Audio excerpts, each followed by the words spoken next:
right, hello, and welcome back to the I'm Only Human podcast. My name is Africa. And I'm Busara.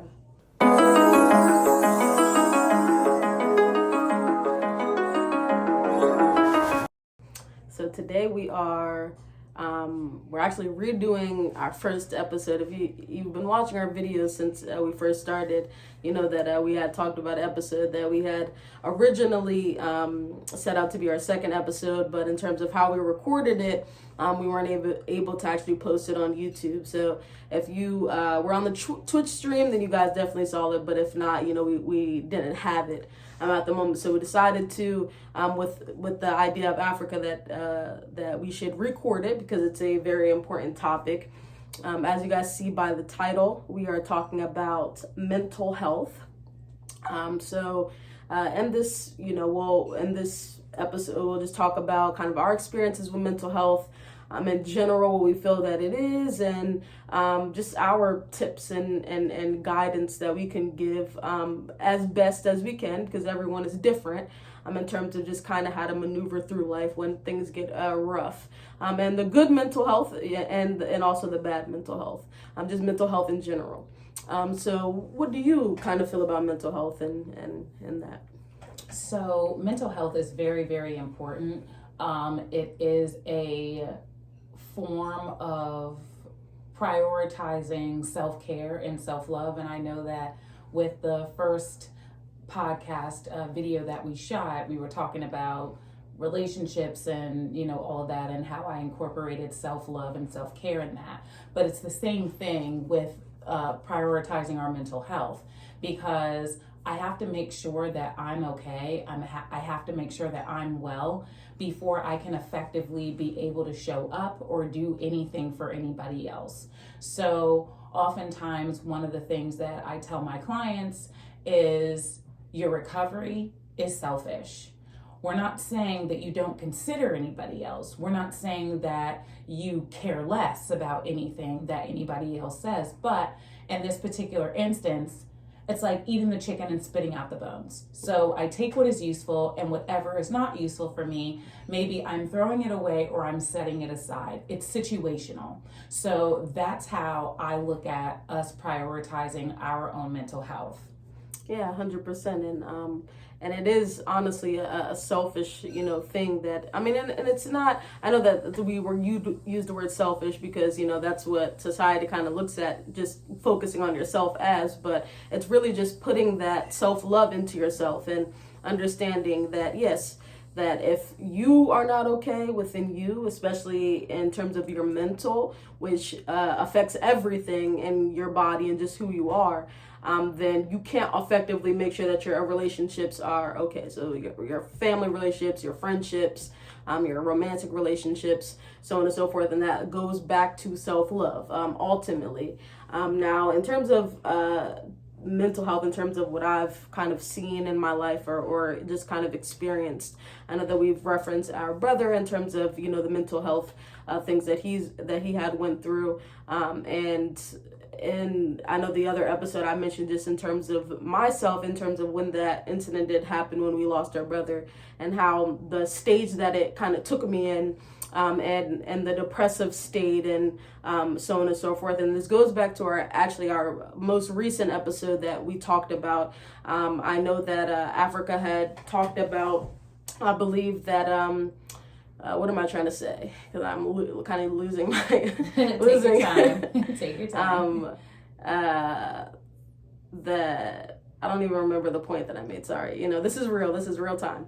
Okay. But yeah, so just in terms of mental health and in terms of myself, I was going through it, and that's the point I wanted to make. You were talking about positive reassurance, because we're talking about expectations, and in terms of when you're going through a depressive state and when your mental is not the best, it's very important that you're regularly affirming yourself positive things and reminding yourself that it does get better, because mental health, I feel like, is one of the worst battles, because it's a battle with yourself, your mental, and that's really what keeps you going. So I feel like with our brother, if he had kind of a thing where he was affirming himself a little more, even I'm sure some of you guys that are watching know of friends that that are in a certain state and they're constantly talking down on themselves, or they always have something negative to say. They don't allow themselves to mess up. They always are like, oh, I'm an idiot, or I'm dumb, or like this type of things. Like all of those things go into your mental health and how you're treating yourself, and ultimately that goes into the state of mind that you can be in or could be in if you actually affirm yourself the positive things, and make sure that you are still trying to build yourself no matter what time you're in at the moment. Yeah, absolutely. I also wanted to touch on something you had said moments ago about selfishness, because we kind of covered that, and how, at least I know I was saying, I tell my clients that it's important for them to be selfish in their recovery. And so what I want to be able to pinpoint is that there's a healthy selfish and an unhealthy selfish. Okay. So just because somebody is being selfish, it doesn't mean that they have an egotistical standpoint or perspective, or that it's always all about them. Mm-hmm. But if I am going to be able to show up for anybody, be of support for anybody, be a good role model or example for somebody, a good friend, a good spouse, or just an active member in the community, I have to prioritize my mental health. So one of the other things I wanted to say too was that anytime the subject of mental health comes up, I think people automatically associate negative stigmas with that. Mental health. What do you feel like the stigmas are? Mental illness. Like if you're talking about mental health, you're automatically talking about mental illness, or that something is wrong. And mental health is just the generalized category covering physical all health, bases. Emotional, So again, when we talk about mental health, we're talking about where the person is in that particular season of their life, or where they might be, or where they would like to be moving forward. So when, again, conversations surrounding mental health start taking place, oftentimes people get anxious. They are turned off because they don't want to talk about their feelings. They don't want to talk about the deeply rooted issues or where they are. But mental health doesn't have to just include the areas of our lives where we are struggling or having difficulty. It could also include the areas of my life where I'm doing well, and how I want to improve, and how I want to be better, or I want to accomplish certain milestones, or I want to complete certain goals. Right. So that's the other thing I wanted to point out. Yeah, and I think also mental health has to do with just like connecting with yourself and knowing yourself, and being sure of yourself. I think that is. Now, I think oftentimes as well, people attach depression and sadness very closely. They might say that they're depressed when they're maybe sad for a period of time. But I also feel like that there is certain things that can make you feel more depressed or sad in the moment. So for instance, I feel like if you are if you've gone through a traumatic event, and lots of times you just want to stay home and just like lay in bed and that type of thing, rather than if you're active and you're doing something, or you're connecting with people.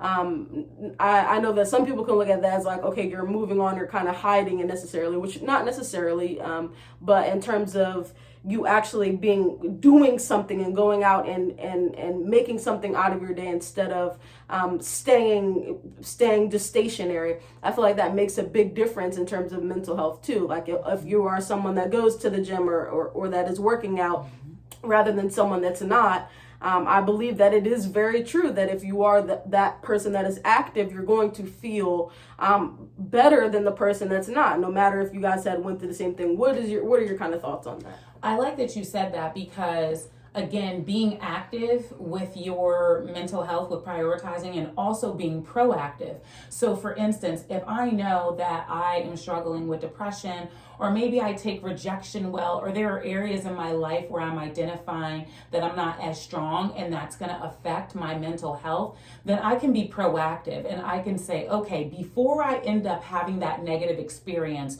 or that uncomfortable experience, what are some of the kinds of healthy skills or tools that I could utilize to incorporate in my day-to-day life as I'm moving along.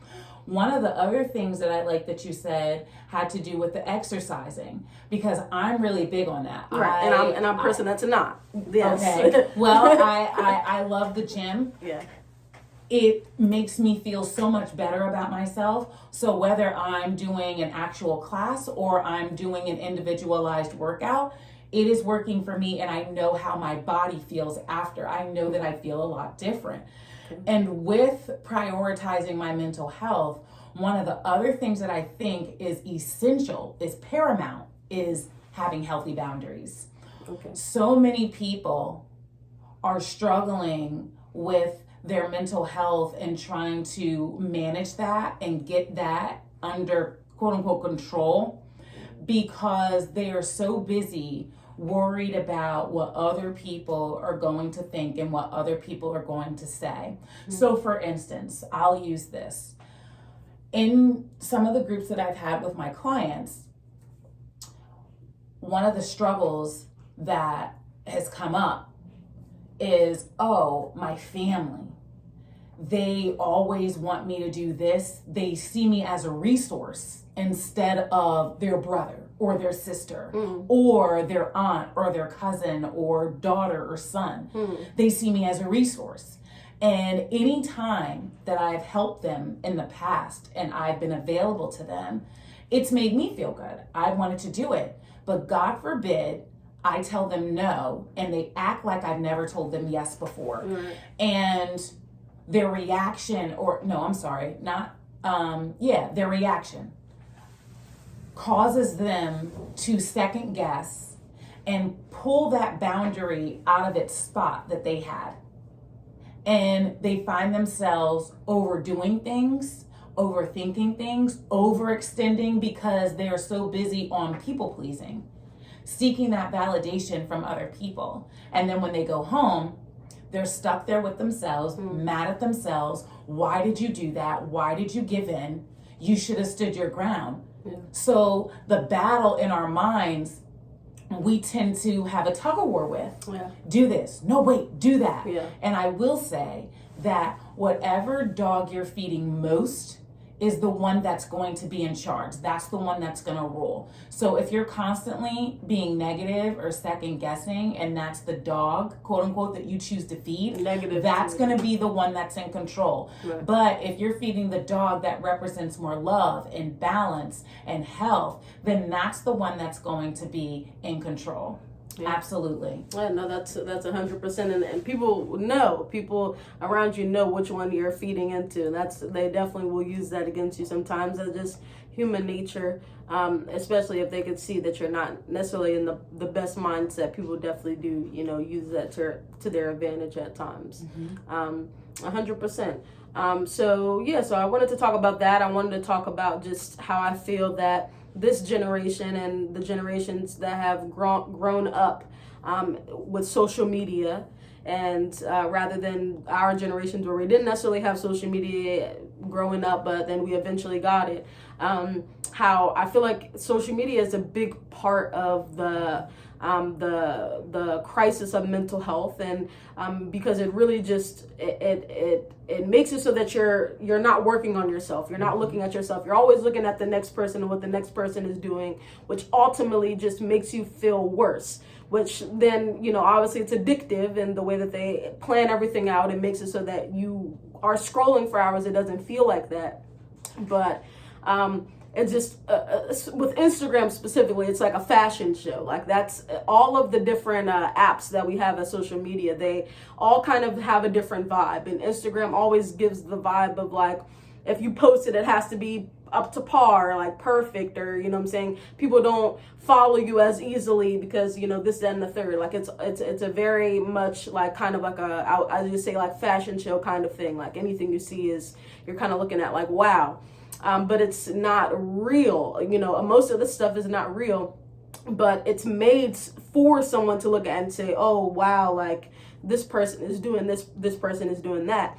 And when you grow up in a generation that is taught to kind of compare yourself or just looking at the next person, it's hard to to be able to look at yourself and not necessarily feel some type of way, or just look at yourself and be like, okay, I'm going to worry about me and, just do what I need to do. But ultimately it comes down to, are you living your life for you or for someone else? Because if you're living your life for you and you're prioritizing the self-love and your mental health, you will be the person that people are necessarily looking at, rather than being the person that's doing the looking. Absolutely. Absolutely.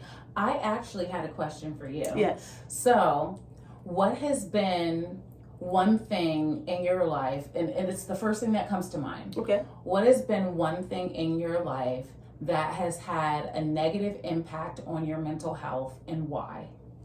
I would say that, obviously, like I said, the situation with our brother, that's just because it was loss. It was kind of a shock. And it was the fear of unknown necessarily that I feel that. And then I would say maybe like my first breakup or something, or like broken heart kind of. It was more so because I wasn't in control. Like, it was like, damn, not necessarily more so worried about, the not being together anymore, but more so like, oh, I got broken up with, like, what does that mean? Am I like less worth it? Like that type of thing, like right. overthinking, but not being in control of the situation. Right. Both times are the reason, that I would say that it impacted me in an area of my mental health.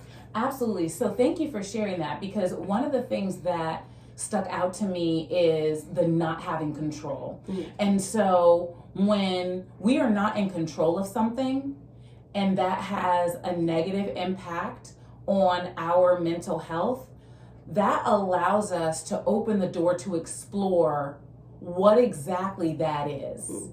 So if I'm the kind of person who really has a terrible experience, maybe I'm a negative Nancy or I'm a negative Nathan when things are outside of my control, what is it that's running deeper than that?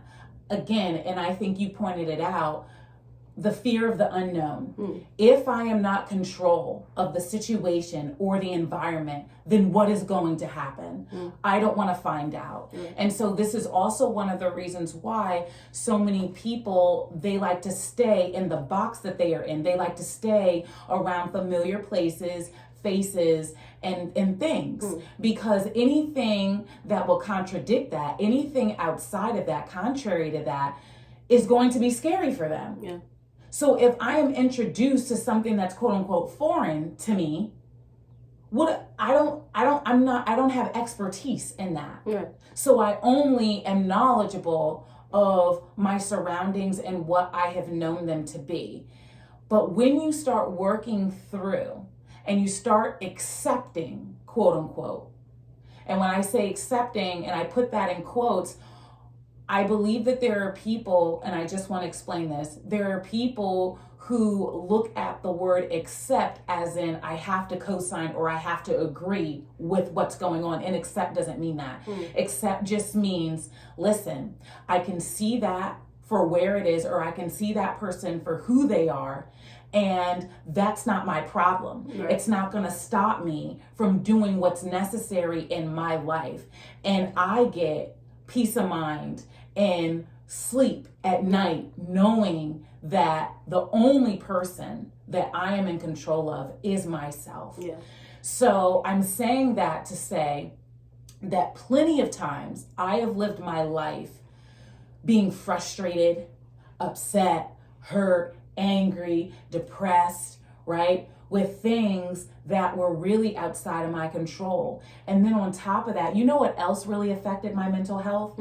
Me standing around and trying to convince somebody else or myself that I was right. Right. And it was like beating a dead horse. Yeah. So maybe I gave this example in a video from another time, maybe not. But if you don't mind, I just want to go ahead and give this scenario. Yeah. So this scenario consists of 3 characters: lion, donkey, and bear.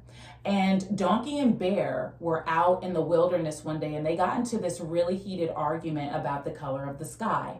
So donkey kept telling bear the sky is yellow, cotton candy clouds, rainbows, unicorns, gold, daisies, and all this other stuff. But bear was adamant that that was not the case. And Bear kept telling Donkey the sky is blue, white clouds, beautiful sunshine, and amazing birds flying around. So this argument, again, took place for quite some time until Bear finally said, listen, I've had enough. How about we just go ask the king of the land? He knows everything. Let's go talk to Lion.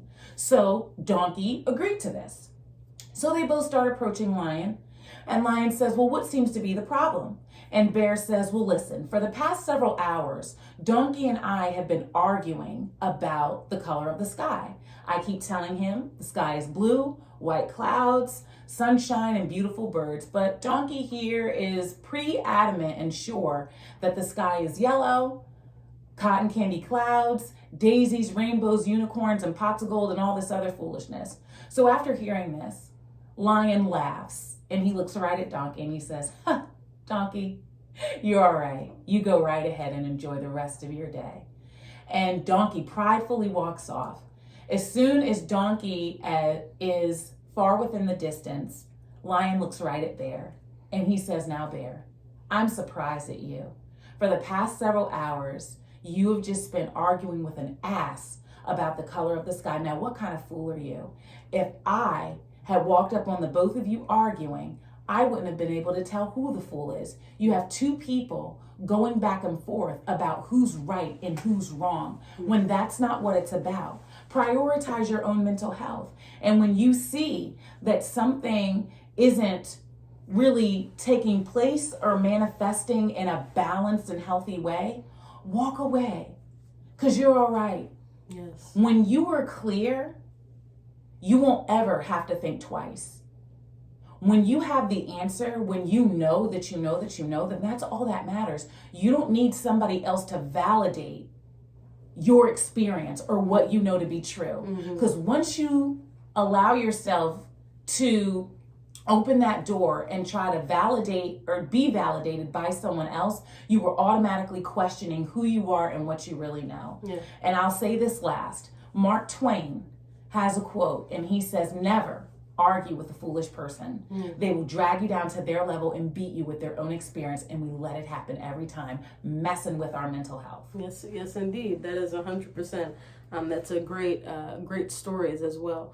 Thanks. It's yes, but it's true in terms of validation. Like, you know, if you know the type of person that you are and what you're meant to do, even with this, you know, it could be the same. You know, with anything that society teaches us, especially now in this time, that validation is what you want. Like, you know, that validation from others, you want that.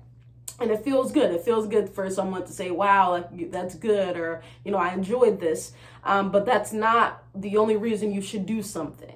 It shouldn't be for other people in terms of whether that's music, whether that's the job that you do, in terms of just our podcast here, that if we did it only for others' validation, that's quickly when some point it'll come to an end, because we're looking for someone else to validate that we're good or it's okay. Right, our intentions aren't good. Our intentions are not that, right? Our purpose, whatever.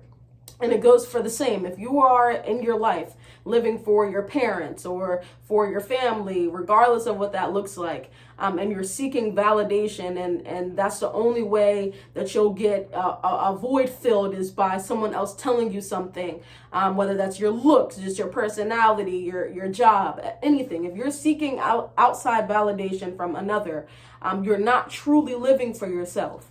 And eventually, whatever you're doing it's not going to be fun anymore, because you're then looking outside instead of looking inward. Right. And when you look inward, that's when, you know, everything comes the way that it's supposed to. And you can thoroughly enjoy what it is that you're doing, because you're doing it for yourself. And so do that with your mental health.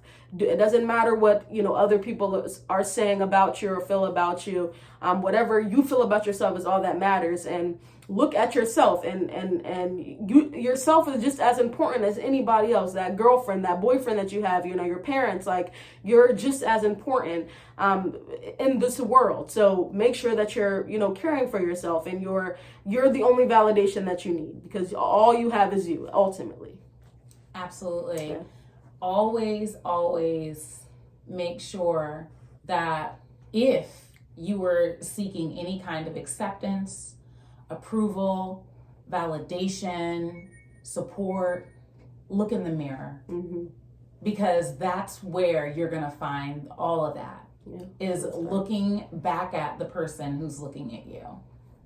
And it helps, because once you are clear about who it is that you are, your mental health really starts to work in your favor, because you are prioritizing you. Mm-hmm. You are your number one advocate. You are your biggest cheerleader. Yes. You are your greatest supporter. Yes. So when you put you first, and you start setting those healthy boundaries, and you're clear about what triggers your mental health in a negative aspect, focus on that and get stronger, and don't feel ashamed or embarrassed to open up and to be honest and to talk about your concerns or what you're experiencing, because closed mouths don't get fed. If you're not saying anything, nothing can come out, but then also nothing good can go in. So just be transparent, be open-minded, and give yourself a chance. You owe yourself a chance, and don't overlook yourself by counting yourself out or disqualifying yourself or telling yourself that you don't matter. Give yourself credit where credit is due. It doesn't matter if someone is standing next to you or not. When you know that you know that you know, move forward, because the support oftentimes that we need is the support that we don't see right away. It comes down the line as we start to do the work, and the more we start to do the work within our own selves. So just keep that in mind, and don't hesitate. Don't procrastinate another minute. Do what you got to do and step out. Yes, and like you said, set those boundaries, ensure that those don't get crossed, and also, again, whatever you tell yourself, that's part of your mental health too. So anything you say, if it's negative, when you do something and you have those like little like things where it doesn't really seem like anything, like I said, calling yourself dumb or idiot or whatever, like just beating yourself up, that all matters. Switch it all to positivity. Switch it all. I know that it might seem like it doesn't matter, but the words that come out of our mouths are very powerful, okay? So you have to be very, very mindful. That all ties into the way that you think about yourself, you see yourself, in terms of those boundaries, that she was talking about, setting those and ensuring that those are not crossed and that you stick to them, and the way that you speak to yourself and others. It all makes the difference in terms of your mental health. Yeah, absolutely. I was going to share one of the things that affected my mental health over time, and maybe you'll have some feedback, or maybe you want to chime in. But I remember when I was younger, feeling like I was comparing myself to my peers because I didn't feel smart. Because I didn't feel like I knew as much as my classmates. And so I would have moments where I would say to myself, if I just had their brain, if I just had their intelligence, then I would feel a lot better and a lot confident as far as me getting certain things done and me getting better grades. But my father would sit me down and he would talk to me about his experiences, and he would say, I used to have the same kind of problems when I was growing up. And my problem was not that I was stupid, that I didn't know anything. But when the teacher would be up in front of the class teaching the students, my mind would be out the window, over the trees, through the clouds, and in some mountains, fighting a big monster with my sword. And by the time the teacher got back to me and said, Damon, what's 2 + 2? He would say, and the next thing you know, his classmates were laughing at him. Now, I was definitely, and still am, somebody with a big imagination, big dreams, and big goals. And again, would I say that those were the things that did get in the way of my learning experiences when I was in school? Yeah, absolutely. But you have that in addition to the way that you learn, the pace in which you're learning. And it may take you a little bit longer to understand or comprehend certain things than that of your peers. So then with that being said, you again do start to question your value and what it is that you're capable of and your own strengths. And if you're not careful, it affects your mental health negatively because you start disqualifying yourself before even giving yourself a real chance.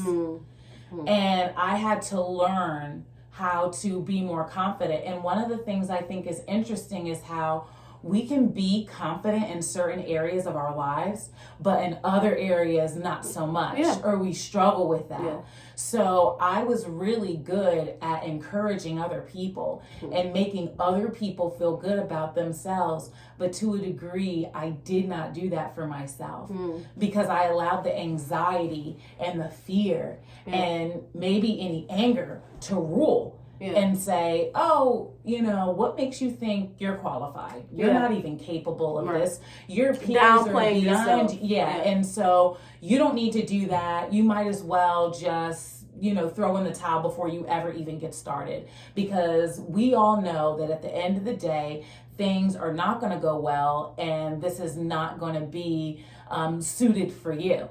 So I wouldn't even give myself a chance. And I realized that when I got older, I didn't know what I didn't know because I didn't challenge myself and because I didn't stay the course. But when I realized that everything that I believed about myself in that aspect was a lie, oh man, it was like unleash the beast. And I started to prove my own self wrong. Because I had lived up to the falsehood, the expectations of the falsehoods, and even the things that I had told myself. And I took that on as my identity. But that was not a part of me. And that's not who I am. And so when I challenged myself and I was able to turn that around, I was then able to see my purpose and my value and my mission in life. Because I had changed my perspective and my mental health was starting to work more in my favor because my lenses had changed and because I took a different kind of attitude. 100%. Absolutely. Yes, wonderful. I wanted to go back to a thing. I know you were talking about daydreaming and how you were talking about just your dad and how you would do that as well. I've heard people talk about that in terms of that, and they said that one of the reasons, in terms of specifically, I was seeing a video online, and this lady was just breaking it down and saying that that's a way that people use to kind of keep themselves safe in their mind when they don't feel safe in the present moment, or even just in terms of where they may be at home, that they use their dreams, their goals, their imagination to kind of escape from the present moment if they're not comfortable. And that's what, you know, I feel like a lot of people do, but obviously that's growing your imagination, and, you know, we're meant to, you know, to use our imagination. But the way that society has the school system set up, it's made so that you're not really able to use anything other than just stay focused and sit there and like listen. And if you're any type of other person that can't necessarily do that, then they look at you like something's wrong with you. Okay, you got ADHD, you got this, you got that, you got, you know, you don't learn very well. You know, they put all these labels on you just because you're not able to sit because of the things that you may be going through, or the way that you feel might be different than somebody else. I like that you said that because, number one, we are all unique. And so I can't tell you what's going to work for you versus what you feel like is going to work for you. Right. It's situational. That's what I will say. It's situational.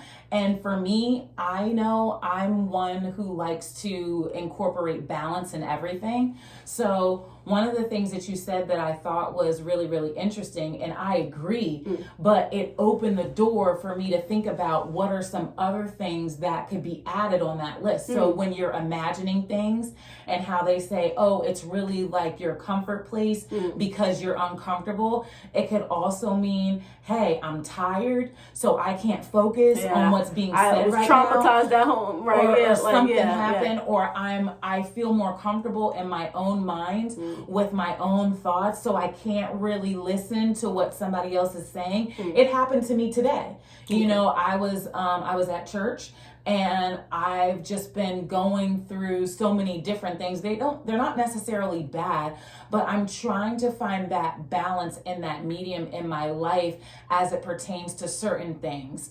And because that was the thing that was ruling the most, I was in and out of being conscious and aware of what was going on around me.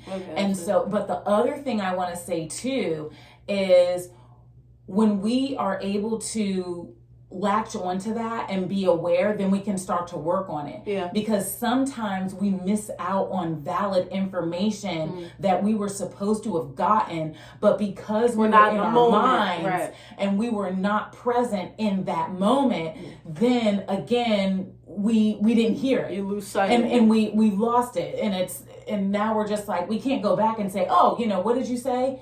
It's not that kind of situation. But I do think that when it comes to us escaping the present moment, for us to be in our own minds and in our own thoughts, so many different things could be happening. And again, I might be uncomfortable. I might be tired. I might say, listen, I can't even listen to just keep talking, and I'm going to be in my own mind. It could be that I'm traumatized. It could mean that I'm afraid. Anything like that. Or I don't agree with what's being said. So I just tune out, and I'm going to focus on my own thoughts. Absolutely. 100%. Well, I don't have anything necessarily to add on to this section. Obviously, always make sure that you guys, you know, put in your thoughts, and if you guys have any topics that you guys want us to talk about, because ultimately, you know, we do obviously want to hear what you guys have to say, and anything that you feel that is important. So as always, please make sure that you like, comment, subscribe, turn on those post notifications. Join the Twitch family. I appreciate all the Twitch family, everybody on Twitch that tunes in, that sees it early. Obviously, join the YouTube family as well. We're growing. I thank you guys always, and we hope that you have a wonderful day. Bye. Just because